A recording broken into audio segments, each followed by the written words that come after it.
Hello ladies and gentlemen, welcome to episode 5 of 143 Collector's Corner. I have been itching to get this episode out. I have been so excited about putting it together. We're going to be looking at an absolutely spectacular motor vehicle from my favorite vehicle class, prototypes. We're looking at the Toyota TS050, the winner of Le Mans for the last 2 years. So we'll start by having a brief look at Toyota's history in prototype racing. If you enjoy this video, please consider giving us a like and perhaps subscribing to the channel. It really does help the channel grow. Right, let's get into it.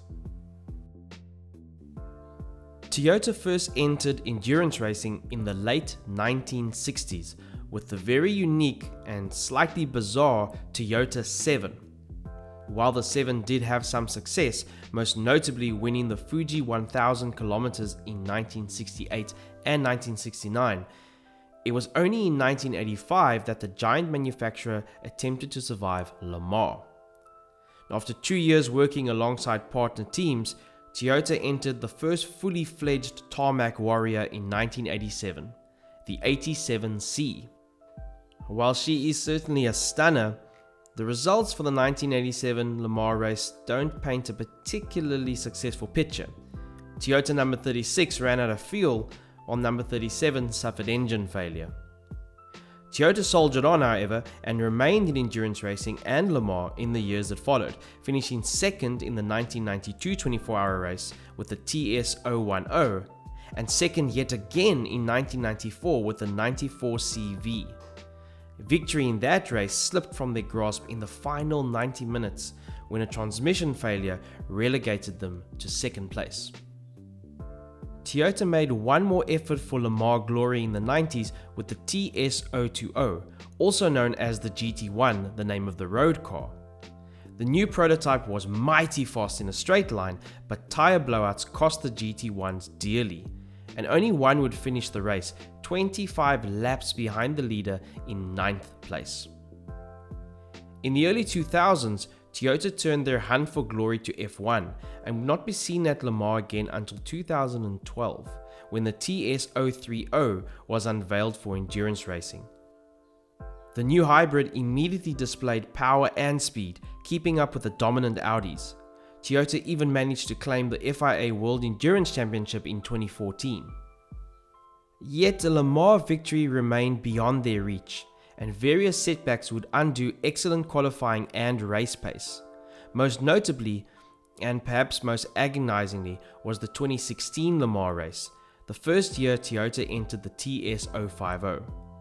In the final 6 minutes of the race, Toyota number 5, driven by Kazuki Nakajima, suffered a failure of the connecting line between the turbocharger and the intercooler, severely affecting power output. Power continued to drain from the car until, on the start-finish straight, at what would have been the start of the final lap, the TS050 gave out entirely. It was a terrible blow for the team that had worked so hard and had earned a victory at the legendary 24-hour race, but had been denied yet again. Courageously, Toyota returned in 2017 with 3 cars and once again set the pace in qualifying. The TS050 claimed 1st, 2nd and 5th place, with the number 8, the car our model today is based on, claiming the 2nd position on the grid. However, mechanical woes once again plagued Toyota, as it did Porsche that year. Toyota number 7 suffered a clutch failure and was unable to return to pits under hybrid power. Number 9 collided with an LMP2 car, and as it attempted to trundle back to the pits, brought terminal damage upon the car. And number 8, well, they suffered mechanical issues about 4.5 hours into the race, and the subsequent repair time removed them from contention completely. By the end of the race, they placed 8th, the only other LMP1 car to finish, apart from the race-winning Porsche 919. Sadly, after 2017, Porsche withdrew from hybrid endurance racing, this after Audi had withdrawn the year before.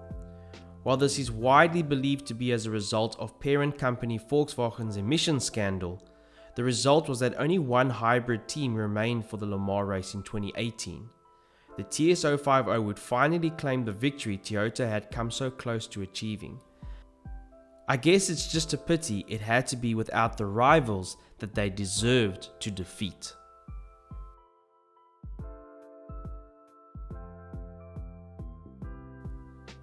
This scale model was created by Spark, a manufacturer with an extremely good reputation for beautiful work, and their online prices certainly testify to that. This model forms part of what is referred to as the Hachette range, which is a small selection of motorsport vehicles offered in these compact display cases for a lower price than the usual Spark products. I only found these Hachette versions recently, and I was keen to see if the same quality would carry across to these cost-effective options. So, as I already mentioned, the display case. I think for most people, the reduced size won't be a big deal. It will go onto its shelf and it will look great. But I have to admit, I'm not a huge fan of the reduced height of the lid for one simple reason. I stack my models because I just don't have enough shelf space to give each one their own space on a shelf. Now, it's not a big deal that this case is smaller, but if you put any other car on top of this one, it gets kind of lost.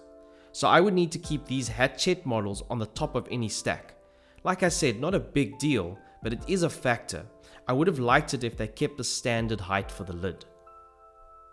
I'm also a little bit undecided about the printing on both sides of the base plate. It looks great, I can't fault that. But most collectors would display these cars to be viewed from one side, and usually they are positioned against a wall. So you're going to end up losing some of that detail. Once again, this is a minor setback, but I much prefer the method used by IXO, for example, where all the text is printed in one place. But once we move past the display case, we find the true value of this model, and it's more tactile than cosmetic, at least initially. In getting a close look at this model, it is abundantly clear this model is well built. It feels rock solid, very sturdy.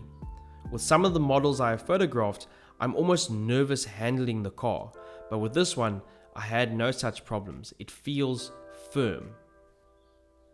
And when we do start to look at cosmetics, the attention to detail is once again very clear. All of the car's main colors are solid and consistent. The lines are confident and without blemish. There are no shortcuts taken with unfinished paintwork in the little nooks in the bodywork. That is something I've seen on certain manufacturers. Windows and lights are neatly and precisely fitted, with no strange bulges in the plastic or open slits between panels. The TS050 has a large number of decals across its bodywork, and once again Spark have delivered. The model is well detailed and the quality of those details is outstanding. The only area where there is some loss in clarity is with the collection of logos found next to the driver's side windows. They are very small, so getting them to be clear was perhaps asking too much for a car in 1/43 scale. Something larger like a 118 probably presents these decals without blemish. Once removed from its base, I was a little disappointed to find that the wheels didn't turn very easily. Now, this isn't really a problem if the car is to spend its life inside the display case, and that's certainly what these are intended for. Nevertheless, it is something that should be well within the model's capabilities. Even the cheaper subscription-based models usually have no problem in this area. But you know what? Put all of that aside. Forget the wheels, forget the smaller case. Gaze at this car from a distance and you will see how beautiful it is. Most people consider F1 the pinnacle of motorsports, but I've always felt prototype races to be the true peak. If not on paper, then certainly for the spectacle and the beauty that they offer. These hybrid prototypes we saw from Audi, Porsche and Toyota over the last decade offered something truly special and took Le Mans to speeds it will probably never reach again. While it is sad to see this hybrid era come to an end, those who witnessed these races will remember them forever.